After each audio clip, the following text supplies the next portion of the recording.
Welcome to the Chelsea Fans channel. As you know, we are the champions, and I intend to reference that fact every single time I speak to you. A huge Chelsea fan, one of Chelsea's most loyal and ardent supporters, has written a book. You'll know this guy. He is responsible for all of the brilliant displays that you've seen at Chelsea. You know the Pride of London flag that goes over the Matthew Harding every single match? This guy's responsible for it. I can honestly say that I've never been to a Chelsea match that he hasn't been in attendance of. His support is magnificent. And he's written a book. We have managed to blag some access. It's happening. The book launch is happening in this pub behind me. So let's go and see what he has to say, eh?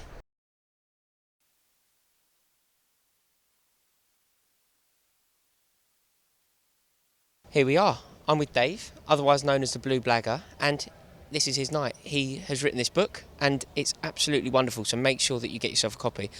Dave, thank you for joining me. This is a privilege because this man is camera shy, so I've done very well here. Dave, I've read the book and I think it's absolutely brilliant. Just tell us a little bit about it. It's a true story about an event that happened in 1993 at the Glastonbury Festival. I'm very good at getting in and out of places, as Rory well knows. Absolutely. And a few of the lads at Chelsea know. And basically it's a tale about me inventing a little scam, the Glastonbury Festival, to get people in on the cheap and make me a few quid.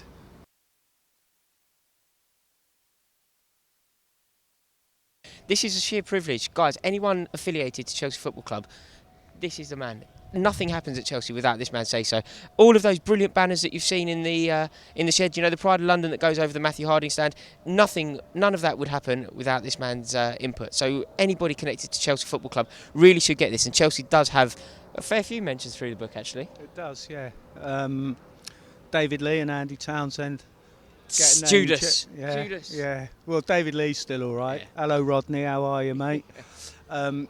He was good enough to say that he enjoyed the book, took it away on holiday, thoroughly enjoyed it. His wife's actually been to Glastonbury a few times. I think Dave was too busy playing football.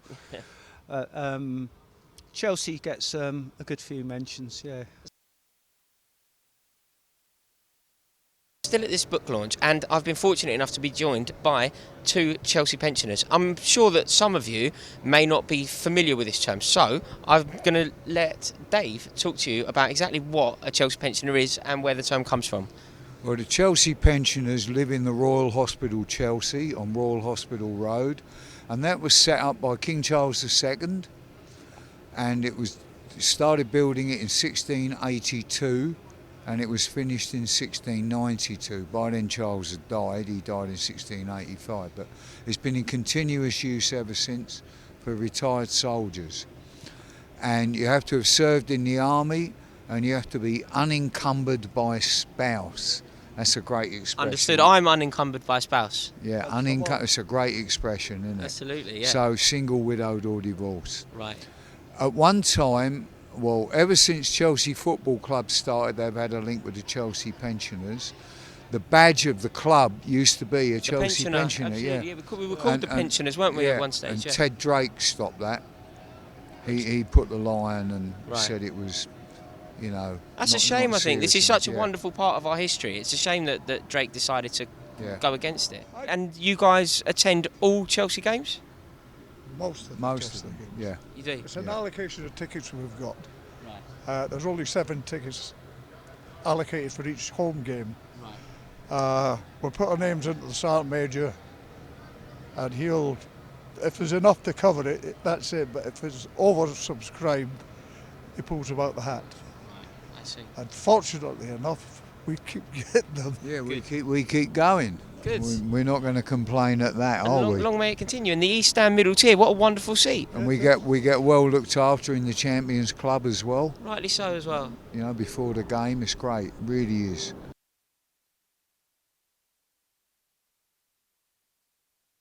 We are still at the Ultraviolet at Glastonbury Tale book launch, and there's just loads of Chelsea fans around.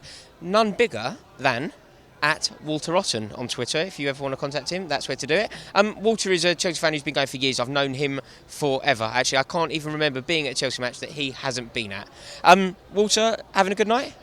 It's absolutely brilliant. A lot of Chelsea fans, obviously, bringing the league home. You know, last week, and yeah, it's great to celebrate with everyone. Absolutely. You have been involved in the development of this book. You are very good friends with Dave. Yeah. What do you give us your honest appraisal of this book? Is it something that Chelsea fans from around the world should read? Yeah, absolutely. I mean, it's been a long time in the making. I proofread it a couple of years ago when it was in its first stage, and some of the references to Chelsea games, I think it's Sheffield United away, and 1993, and I can remember being there. I actually had my face painted, and it was a fancy dress. Chelsea used to have a tradition. Last away game was fancy dress, and I had a flat cap and braces and my face painted, and it was a brilliant moment which is captured in the book. Oh, that sounds wonderful. So that things like that are so important, because that is again part of the history of Chelsea Football Club. What a fantastic evening it has been. We are on the shores of the River Thames in the shadow of Craven Cottage, and we're celebrating. The Chelsea community has come together to support the charity Regenerate and this book, Ultraviolet, by Blueblagger. It's absolutely brilliant. It's important to support the Chelsea community. It's a wonderful thing. We are incredibly lucky with who we are. So make sure you get this book. It's an exceptional read and it's perfect. I'm off to have another Guinness. I met a Chelsea pensioner today. I'm genuinely pretty emotional. We're a very special people. Come on, you Blues, champions. Particularly harsh. I mean, I wouldn't have had a massive opinion on his performance watching that game. But then again, if Mourinho thinks that his commitment wasn't there.